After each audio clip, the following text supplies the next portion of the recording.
फडणवीसांकडून fake नरेटिव्हचा आरोप, उद्धव ठाकरेंचं चोख प्रत्युत्तर, शरद पवारांनी करून दिली म्हशीची आठवण।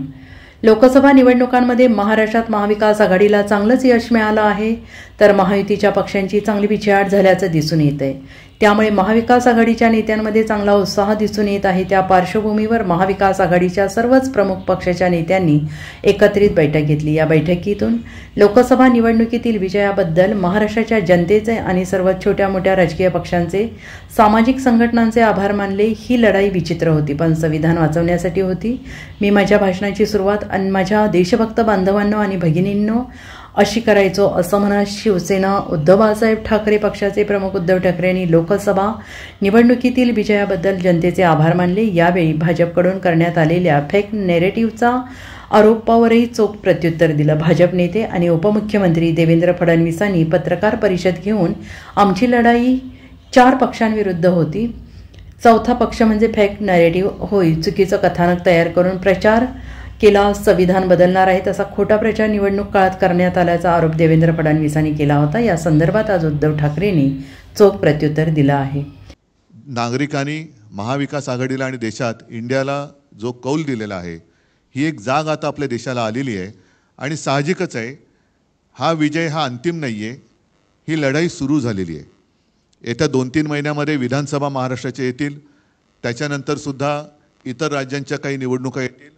मुळामध्ये हे जे काय आता मोदी सरकार होतं ते आता NDA सरकार झाले। हे सरकार किती दिवस चालेल हा एक मोठा प्रश्न आहे, कारण आमच्याबद्दल नेहमी म्हटलं जात होतं की युती, नैसर्गिक युती आणि अनैसर्गिक युती। तर आत्ता ते जे काय तिकडे कडबोळ झालेलं आहे दिल्लीमध्ये, हे नैसर्गिक आहे का अनैसर्गिक आहे हा सुद्धा एक मोठा प्रश्न आहे। एकूणच देशातली जनता या निवडणुकीच्या निमित्ताने जागी झाली, हे फार मोठं यश या निवडणुकीच्या वेळेला आपल्याला मिळालं असं मी मानतो। यांना मतं दिली तर तुमची संपत्ती हे जास्त मुलं होणाऱ्यांना वाटतील, हे काय खरं नॅरेटिव्ह होतं?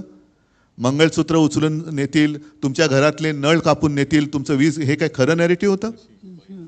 तुमची म्हैस चोरून नेतील, हे काय खरेपणा होता? नकली संतान, नकली सेना, हे काय खरं नॅरेटिव्ह होतं? आणि मी प्रत्येकाला नोकरी देईन, प्रत्येकाला घर देईन, हे काय खरं नॅरेटिव्ह होतं?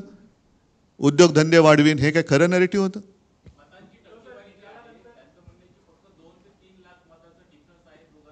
एकूण जर का देशाची लोकसंख्या लक्षात घेतली तर 140 कोटी पैकी मतदानाचा अधिकार वयाप्रमाणे किती लोकांना आहे ह्याचा आकडा मिळेल, आणि त्यापैकी भारतीय जनता पक्षाला किती मतं मिळालेत आणि उरलेली कित्येक कोटी लोकांनी भारतीय जनता पक्षाच्या म्हणजे मोदींच्या विरोधात मतदान केलेलं आहे, ही सुद्धा टक्केवारी सगळ्यांसमोर आली पाहिजे।